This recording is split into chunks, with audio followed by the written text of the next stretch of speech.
Hello friends, welcome back to this channel. दोस्तों, इस video में हम बात करेंगे यस बैंक लिमिटेड के लिए। लेकिन उससे पहले आप लोगों से रिक्वेस्ट करना चाहूँगा, अगर आप चैनल को फर्स्ट टाइम देख रहे हैं, मेक श्योर कि सब्सक्राइब करके बेल आइकन को हिट कर लीजिए। और डीमिट या ट्रेडिंग अकाउंट के लिए डिस्क्रिप्शन बॉक्स में लिंक दिया गया है। दोस्तों, यस बैंक लिमिटेड में लास्ट ट्रेडिंग सेशन में आपने ये जो तेज़ी देखी है 4.51% के ऊपर जाके बंद हुआ, इसके पीछे एक खबर है। वो खबर मैं आपसे डिस्कस करूंगा, लेकिन उससे पहले कल के ट्रेडिंग सेशन की क्या सिचुएशन रही एक बार देखते हैं। देखिए 13.50 पे ओपन हुआ, 13.20 का लो और 14.00 का हाई बनाया और 13.90 के ऊपर 4.5 4.5% की तेज़ी के साथ बंद हुआ। अगर हम करस्पॉन्डिंग मार्केट कैप देखें तो इस बैंक की 34,826 करोड़ रुपए है। अगर आप टोटल वॉल्यूम देखिएगा तो 19 करोड़ 75 लाख 53,271, जो कि इसके 200 दिनों के एवरेज वॉल्यूम से कहीं बहुत ज़्यादा है। दोस्तों, खबर ये है कि यस बैंक के एआरसी डील फाइनल स्टेज में आ चुकी है।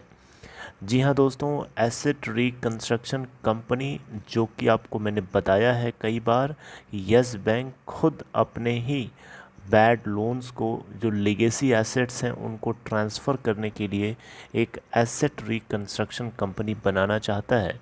शुरू में तो बैंक ये एसेट रिकंस्ट्रक्शन कंपनी खुद अपने दम से, अपने ही नाम से पूरा का पूरा ओन करना चाहता था, लेकिन आरबीआई ने इनको मंजूरी नहीं दी। आरबीआई ने कॉन्फ्लिक्ट ऑफ इंटरेस्ट के चलते इनके इस प्लान को रिजेक्ट कर दिया था।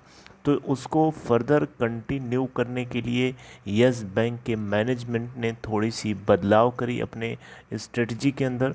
और बदलाव ये था कि यस बैंक ने कहा कि वो माइनॉरिटी स्टेक ओन करेगा, majority stake shareholders own करेंगे। यानी यस बैंक के इस एसेट रिकंस्ट्रक्शन कंपनी के बनने के लिए जो प्राइवेट प्लेयर्स होंगे, जैसे कि जो स्ट्रेस्ड फंड्स हाउसेस हैं, जैसे कि सेरेब्रस है, जेसी फ्लावर्स है, ये कुछ स्ट्रेस्ड फंड्स हैं, एसेट्स हाउस हैं। ये एक्चुअली में देखा जाए तो इस एआरसी के अंदर हिस्सेदारी रखेंगे। और इसके चलते ऐसा मैंने आपको बताया था कि सेरेब्रस कैपिटल एंड जेसी फ्लावर्स में भी कि ये हाईएस्ट बिडर के रूप में सामने आ सकते हैं। और बात वही घुमा फिरा के आ चुकी है कि इस एसेट रिकंस्ट्रक्शन कंपनी के लिए फाइनल स्टेज तक सेरेब्रस कैपिटल और जेसी फ्लावर्स ही इस बिड में, इस रेस में आगे खड़े हैं। राइट। तो दोस्तों, लेटेस्ट डेवलपमेंट ये है कि दो सेपरेट डील्स साथ साथ चल रही हैं यस बैंक के बैड डेट इशू को रिजॉल्व करने के लिए पूरी तरीके से, और कैपिटल रिक्वायरमेंट्स को पूरा करने के लिए। राइट। पहली डील प्राइवेट इक्विटी फर्म जैसे कि कार्लाइल एंड एडवेंट, ये दो ऐसे प्राइवेट इक्विटी प्लेयर्स हैं जो ऐसा माना जा रहा है, ऐसा बताया जा रहा है कि यस बैंक के साथ ये काफ़ी डीप डिस्कशंस में है, यानी काफ़ी गहरी बातचीत में लगे हुए हैं, ताकि यस बैंक में माइनॉरिटी स्टेक खरीद सकें, जिससे 7,000 से 8,000 9,000 करोड़ रुपए तक बैंक रेज कर सके। इसके ऊपर हम लोगों ने पहले भी कभी चर्चा करी है। Right. And asset reconstruction company के लिए जेसी फ्लावर्स एंड सेरेब्रस, ये दोनों भी नेगोशिएट करने में लगे हुए हैं और ये फाइनल स्टेज पे डील ऑलमोस्ट पहुंच चुकी है, ऐसा यहाँ पे बताया जा रहा है।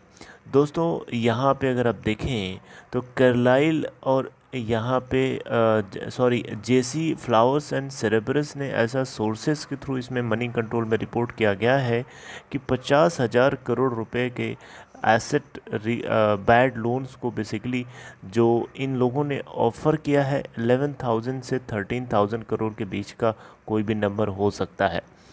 दोस्तों, आपको बताया था मैंने पहले भी, यस बैंक लिमिटेड इस बैड लोन को मैनेज करने वाली एसेट रिकंस्ट्रक्शन कंपनी को ओन नहीं करेगा। इसके अंदर माइनॉरिटी शेयर होल्डर के रूप में बना रहेगा। 20% के आसपास की होल्डिंग यस बैंक की होगी, और जो बाकी 80% है वो स्ट्रेस्ड फंड हाउसेज ओन करेंगे। अब ये एसेट रिकंस्ट्रक्शन कंपनी काम कैसे करेगी? ये किसी भी बैड लोन को देखेगी, बैड लोन को एनालिसिस करेगी, उसको देखेगी कि उससे कितनी रिकवरी पॉसिबल है, राइट। तो जो भी डिराइव्ड वैल्यू होगी जो बैड लोन है, जैसे मान लीजिए 25,000 करोड़ रुपए का कोई बैड लोन है, ठीक है, तो उस 25,000 करोड़ रुपए के बैड लोन को पूरा तो रिकवर करना पॉसिबल नहीं है। तो 25,000 करोड़ रुपए में कितना परसेंट रिकवरेबल है, that is derived value of bad loan.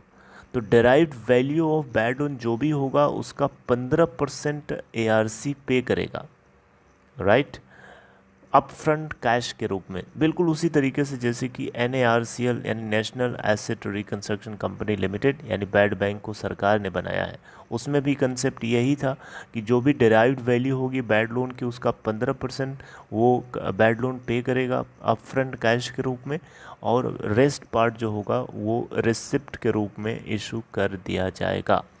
बहरहाल दोस्तों, आपको मैंने बताया था ये बातें। देखिए, एक चीज़ आपको बहुत ध्यान से सुनना चाहिए, वो ये है कि यस बैंक लिमिटेड के साथ दो बहुत बड़ी प्रॉब्लम्स हैं। एक तो बैड लोन का क्लियर कट पता ना होना कि बैड लोन कितना है और उसकी रिकवरी कितनी पॉसिबल है। फ्यूचर रिकवरी विजिबिलिटी और बैड लोन्स, ये बैड लोन से जुड़ी हुई फ्यूचर रिकवरी विजिबिलिटी कितनी है, ये पहली प्रॉब्लम है। दूसरी है प्रॉब्लम नहीं, पहली अनसर्टेनिटी है एक तरीके से। एंड सेकेंड इज़ दैट कि resolving asset quality concern and taking bad loan out of the book. यानी यस बैंक लिमिटेड अगर इस दो तरीके की प्रॉब्लम से दूर हो जाता है तो इसको आप समझ लीजिए कि ये कम्प्लीटली रिजोल्यूशन हो जाएगा। इतने दिनों से, इतने सालों से, इतने क्वार्टर से ये आपको इतने कम जोन के अंदर स्टीप जोन में क्यों तैरता हुआ दिख रहा है?